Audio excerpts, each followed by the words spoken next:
Sasa hapa nichukue fursa hii kuwatangazia viingilio vya mchezo wetu wa robo finali kati ya Young Africans dhidi ya Mamelodi Sundowns. VIP A ni shilingi 30,000. VIP B ni shilingi 20,000. VIP C ni shilingi 10,000. Mzunguko. Na hapa kabla sijawatajia viingilio au kiingilio kilichoamuliwa kwenye mzunguko, nianze kuwaambia kwa ndugu zangu wana Yanga, lakini pia nizungumze na Watanzania kwa ujumla wapenda mpira.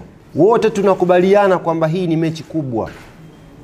Sio tu hapa Tanzania, ni mechi kubwa zaidi barani Afrika kwenye robo finali.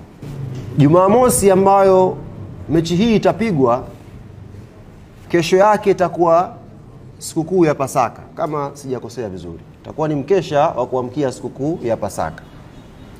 Lakini kwa sisi Waislamu, hii Jumamosi tutakuwa tunakaribia kuingia kwenye 10 la mwisho la kumaliza mwezi mtukufu wa Ramadhani. Kwa maana yake hapa sasa, kwa sisi wa Tanzania wote tutakuwa tunawaza kuhusu familia zetu.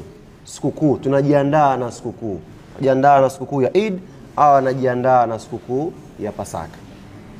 Hiyo ni sababu ya pili. Sababu ya tatu, vitu tulivyoconsider kabla sijawatajia kiingilio cha mzunguko. Sababu ya tatu, ndugu zangu wa Tanzania, mechi hii inakwenda kupigwa saa 3 kamili usiku. Mechi hii ikiisha, maana yake inaisha saa 6 kasoro, usiku mwingi.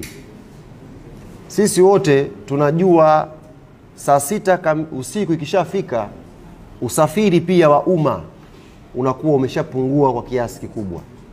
Kwa maana yake Watanzania wengi watakaokuja Benjamin Mkapa itawalazimu, kama sio kukodi bodaboda au waanze kurequest usafiri binafsi warudi makwao, kwa sababu usafiri wa umma kwa muda huo utakuwa umesha stopisha kazi zake kwa kiasi kikubwa. Tulivyovizingatia vitu hivi vitatu, tukakubaliana kama Young Africans, ni kweli ni mechi kubwa zaidi barani Afrika, ni mechi ambayo kila mtu anamnayo, ni mechi ambayo watu wengi wanatamani kuja kuiona. Sisi tukasema hii ni club ya wananchi. Tusiitumie mechi hii sasa kumaliza matatizo yetu, tukawaumiza wananchi. Hii ni mechi ya wananchi na tuwape wananchi mechi yao.